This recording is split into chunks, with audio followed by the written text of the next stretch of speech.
নারীরা যাতে রাগ না করে, নারীদেরকে বুঝ দেওয়ার জন্য আল্লাহ সব নারীদের নামে আলাদা একটা সূরা দিলেন। সূরার নাম, তার মানে আল্লাহ নারীকে খুশি রাখতে চায়, বিশ্বনবীও নারীদেরকে খুশি রাখতে চায়। আমার অনেকে বলে, হুজুর আপনি নারীদের পক্ষে কথা বলেন বেশি। আমি সবার পক্ষেই বলি, যার যেটা অধিকার তাকে সেটা দিতে হবে, ঠিক কিনা?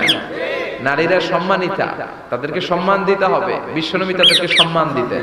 মা আয়েশাকে বিশ্বনবী সবসময় আগে সালাম দিতেন। সুবহানাল্লাহ পড়ে। খাদিজা রাদিয়াল্লাহু তাআলা আনহাকে আল্লাহ তাআলা আরশের উপর থেকে সালাম পাঠিয়েছেন। এজন্য নারীদেরকে সালাম দিবেন বেশি বেশি।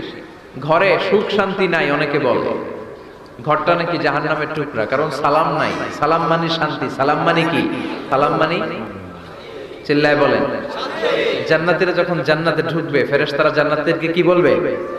সালাম, শান্তি। Enter the paradise with peace and security. শান্তি এবং নিরাপত্তার সাথে জান্নাতে ঢুকে যান। এজন্য ঘরটারে শান্তিময় বানাতে চাইলে সালাম দিতে হবে। কি দিতে হবে? আজ থেকে স্ত্রীকে সালাম দিবেন তো ইনশাআল্লাহ পড়েন।